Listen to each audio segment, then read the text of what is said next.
Lowestoft's most famous son was the composer, pianist and conductor Benjamin Britten.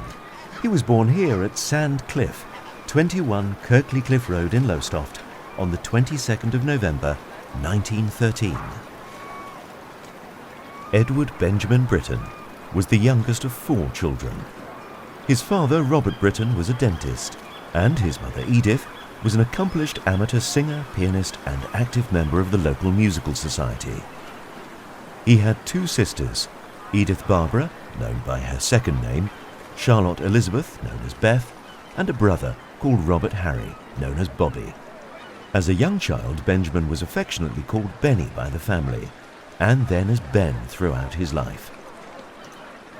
The family had moved to Lowestoft in 1908, and Ben's father soon set up a dental practice within this house. They were a close family, and thanks to their mother's passion for music and performance, the children were encouraged to be creative. As a young child, Ben showed natural musical talent. He would visit Miss Ethel Astle regularly for music lessons at Southholme Pre-Preparatory School, 52 Kirkley Cliff Road. Ben attended from 1921 to 1923 and carried on visiting for piano lessons. Miss Astle taught the stepping method of sight-reading music, involving pieces of wood to represent the lines, staves and notes on a piece of music paper. From a very early age, Ben was composing music and writing songs for his mother to sing, and taking part in theatrical performances for family and friends, particularly at Christmas, when he and Beth would put up a rail with a curtain to create a stage. His earliest surviving composition dates from 1919, when he was only 5 years old. Ben's bedroom was at the top of the house, with panoramic views of the sea. This made a deep and long-lasting impression on his life and later work. Postcards and photographs of the town at the time Ben was a boy show wide promenades and a bustling seafront, grand hotels and people on holiday, busy streets with tram lines, impressive Victorian buildings, lots of vessels including drifters and trawlers used by local fishermen, pleasure steamers and large boats arriving from London. Lowestoft was a town in its heyday, full of straw boater hats and sleek motor cars, a busy and exciting place to live. All of this could be seen by Ben from his bedroom window. Let's take a walk in young Ben's footsteps and explore the places he saw every day as a young boy in the 1920s. Walking north up Kirkley Cliff Road on his way to school, Ben would pass Kirkley Cliff Terrace, which was built over 40 years earlier. Many of the properties were high-class boarding houses, which we would now call bed and breakfasts, where people would come to stay for a beach holiday and enjoy spectacular views from their rooms. Opposite Kirkley Cliff Terrace was South Lodge. It was a preparatory school for boys which had opened in 1862. Ben started attending South Lodge when he was 8. Their advert stated, "Boys are received between the ages of 7 and 14 to be prepared for public school or the Royal Navy. The average number of boys in a class is 8. The school buildings consist of 3 large houses, a gymnasium and a carpenter's workshop. The school has its own playing field of 5 acres and a good playground adjoining the main school building. The school buildings overlook the sea and occupy an unusually healthy position." School days were a little different then. Children were taught the 3 R's: reading, writing and arithmetic. Latin would also be included. Children wrote on slates with chalk, and later would use fountain pens, which they had to fill with ink from a small container or well situated on their wooden school desks. All the boys wore a uniform, which included a smart blazer and cap. Ben was a keen sportsman and loved playing cricket and tennis in the playground. His love of these sports continued all his life. Music was not taught at South Lodge, and so Ben continued learning piano with Miss Astle. And between the ages of 8 and 10, Ben produced a great deal of piano music and numerous songs for his mother to sing. In 1924, aged 11, he began taking viola lessons with Audrey Alston, who encouraged her students to attend as many live music concerts as possible. The same year, he narrowly missed out on a mark of distinction in the higher division of the Associated Board of the Royal College of Music in London. His talent was clearly developing. Ben also loved to draw, and the family thought he might become an artist when he was older. Turning left to walk along Claremont Road, we cross the road and arrive on London Road South. Today it is full of shops, just as it used to be when Ben was a boy. The Kirkley post office would have been busy all weekdays with people bringing and collecting parcels and posting letters. As there was no such thing as the internet or mobile phones, writing letters, picture postcards and sending telegrams was the most common way people would keep in touch.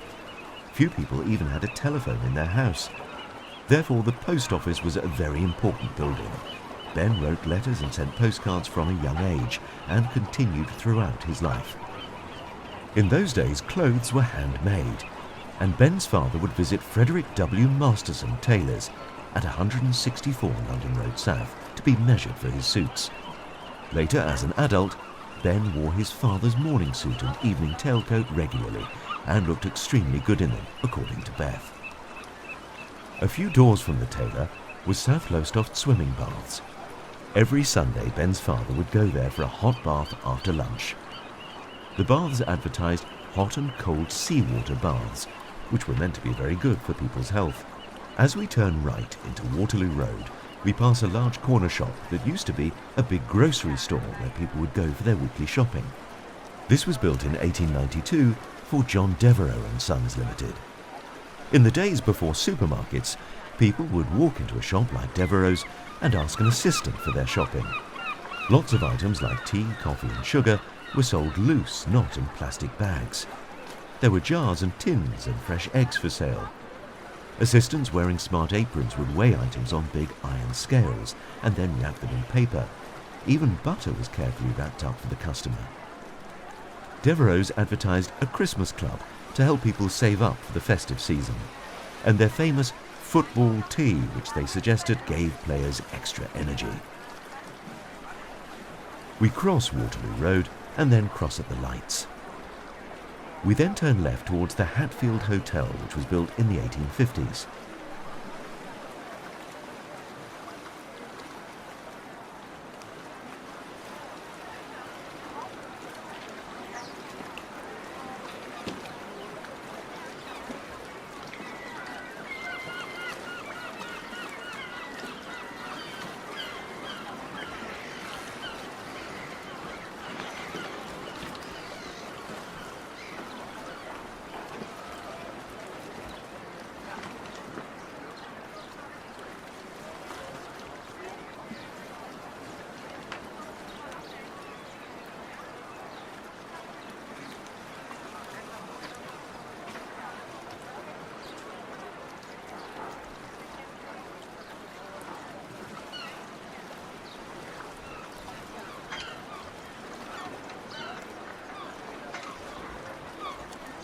The whole area was designed and created by the Victorian developer Samuel Morton Peto in the first half of the 19th century.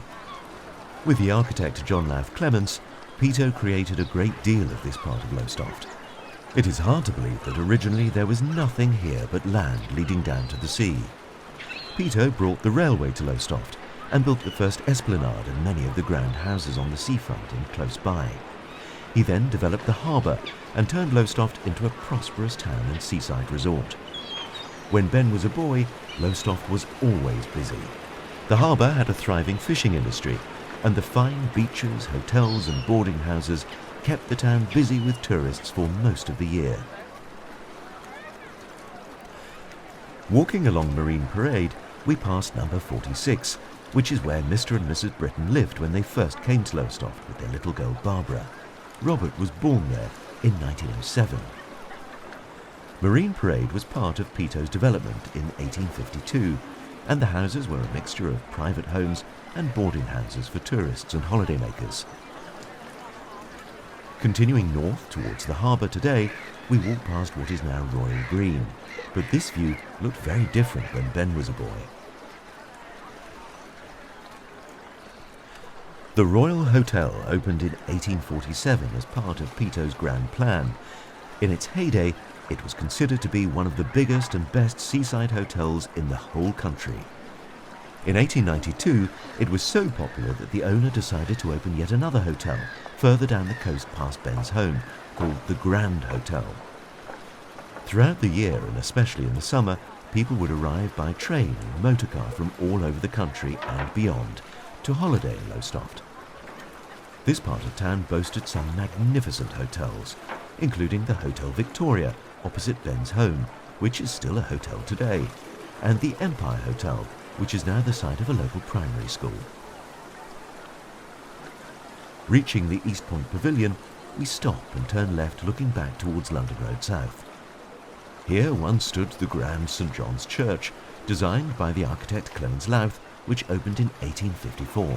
This early Victorian Gothic stone church, with its tall spire which could be seen from miles around, played a very important part in Ben's life and that of his whole family. As an adult, Beth wrote about their childhood and remembered, "The family attended church services every Sunday, and this is where Ben performed in public for the very first time." As the local community grew and prospered in the 1920s, the people who attended St John's for church services grew in numbers, and the church became a very important local focus for weddings, christenings and funerals. Unfortunately, this area has always been threatened by coastal flooding, and because of this, many buildings suffered and were damaged, including St John's, which is why this beautiful church was eventually demolished in 1978. However, it stood in pride of place all throughout Ben's life. Sundays for the Britten children started with kippers for breakfast, then either going to church with their mother or for a drive in the car with their father. Sunday lunch was a feast, usually with roast beef. Afternoons were spent playing music or sitting by the fire with their spaniel Caesar, eating sweets. Then a huge tea with sandwiches and cake, and afterwards a long walk to the beach and harbour, coming home via the yacht club where they would meet their father.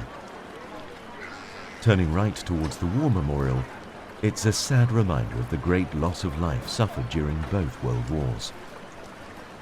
Lowestoft was on the front line. For Ben and his family, the reality of World War I was a very real threat.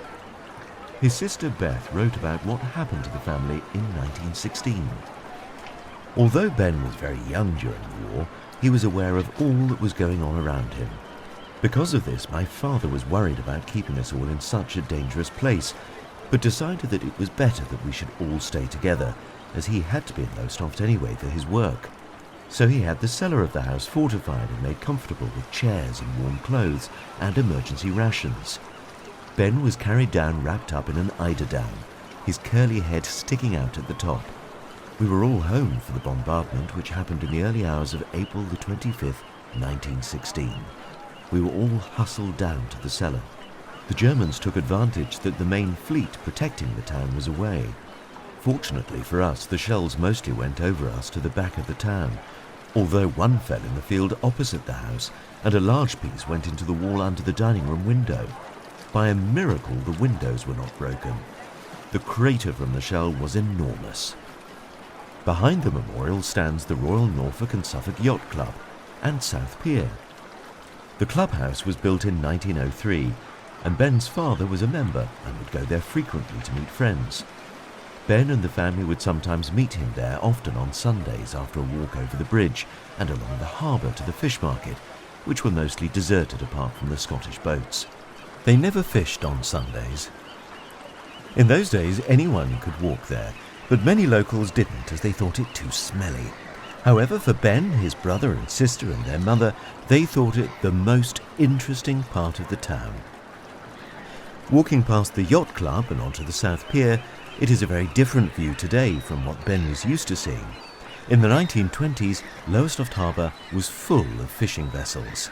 There were steam drifters, trawlers and sailing smacks, and when it was herring season in the autumn, it was said that the harbour was so full of boats, it was said that the fishermen could walk across them from one side of the harbour to the other. Herring girls, known as Maggies, would arrive from Scotland. They followed the Scottish fishing fleets that came to Lowestoft. Beth talked about it all in her book. Beth remembered It was amazing to watch the girls at work, both the gutters and the packers. They packed in enormous barrels, at the start disappearing from the hips up. Then gradually they reappeared as the barrels became filled. They packed so beautifully and so rapidly.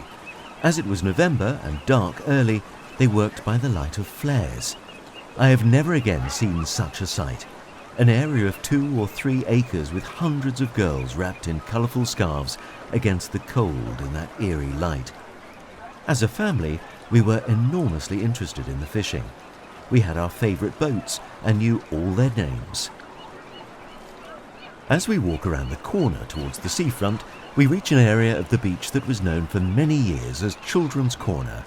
When Ben was a little boy, this area was always packed with children and families during the summer. Then there was a small shallow bay and beach, which was where it was safe for children to paddle. One of the most popular attractions was the daily Punch and Judy shows. This was a comical puppet show with characters like Mr. Punch, his wife Judy, the baby, a crocodile, a policeman, and some sausages. Mr. Punch was very naughty and made the children laugh so much they always came back to see more. Summers were exciting in Lowestoft. In a letter of June 1923, Ben wrote to his mother, "It's Lowestoft and Alton Broad Carnival Week. Last night we saw a ripping procession. The fire engine lifeboat, advertisements, etc. Edwards, the tailor, had a ripping advertisement. A man with a very big mask on and a huge straw hat." Beth remembered their childhood summers on the beach. In the afternoons on the South Pier, a military band played. We spent a lot of time with Nanny, of course, on the pier. On the beach there was also attractions, the chief among them being the Punch and Judy show, which we loved. Walking south down the esplanade, past the empty space of Royal Green, which when Ben was a boy would have been very different, apart from the Royal Hotel, there were also terraces of large houses, only some of which still remain today. Most of them were boarding houses for holidaymakers. We can only imagine how busy the seafront would have been with people on holiday at the height of the summer. Unfortunately, damage caused during World War I and World War II from bombing raids meant that many of the houses were demolished and turned into Royal Green. We arrive at a statue of Triton, created by the famous sculptor John Thomas. This marks the southern end of Peto's original Grand Esplanade. There is another near South Pier we passed earlier. In Greek mythology, Triton was the son of Poseidon, god of the sea. Whereas his father's symbol was a trident, to symbolize power over the waves, Triton's was the conch shell, which he used to calm the waves. Here the sculptor has depicted it as a horn of plenty, to represent the rich harvest of the sea, a fitting symbol for Peto's vision of Lowestoft as a place of prosperousness. Looking right, we see Wellington Gardens. The gardens came into existence and were laid out when Wellington Terrace, so named because work began on it soon after the Duke of Wellington's death in 1852, and were completed in 1856. At the same time, Peto's original promenade was extended to Claremont Road. The gardens were redesigned in 1920 at a cost of £800, which was a lot of money in those days. Therefore, when Ben was a boy, this was a familiar sight as he walked home. In the old photograph, beyond the gardens, we can see Ben's school and the road leading back towards his house. Walking south, we reach the pier. Claremont Pier was an important focal point of Kirkley seafront. From his bedroom window, Ben would have been able to see all the activities of holidaymakers.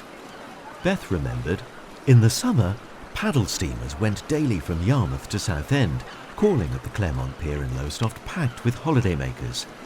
As children, we watched the steamers from the nursery window saying, "Going, going, gone," when they finally disappeared behind the houses. The pier was originally 600 feet long, extended to 760 feet in 1913, the year of his birth. It was designed by D. Fox and built by the Coast and Development Company that ran Belle Pleasure boat trips from London.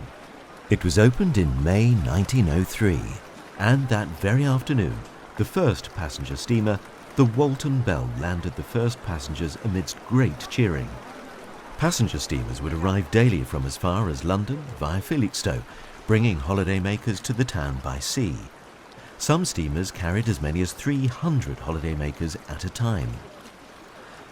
In 1928, a concert hall was built with seating for 900 people. At the pier entrance was the Blue Lagoon tea rooms. Beth remembered the donkey rides that started from the pier. She and Ben felt sorry for them. We also watched and sometimes rode on the donkeys going up and down our road in summer.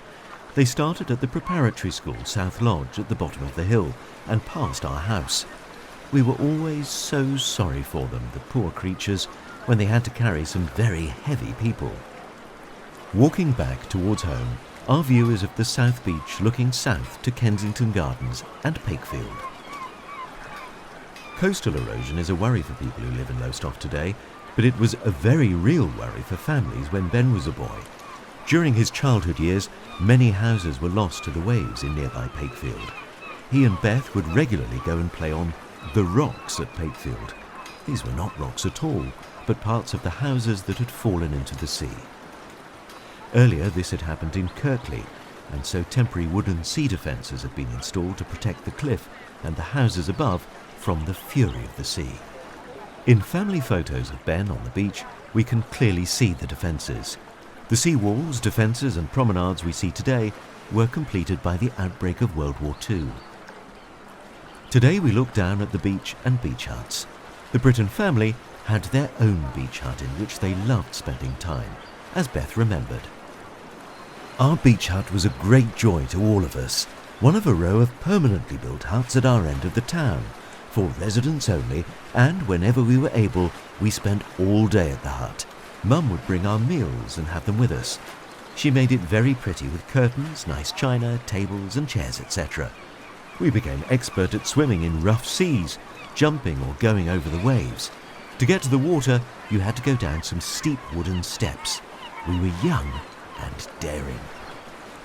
Returning to where we began, and Ben's childhood home, Sand Cliff, one wonders about his dreams and hopes as he looked out of his bedroom window at the sea and his town. In 1927, Ben's mother took him to meet the well-known composer Frank Bridge.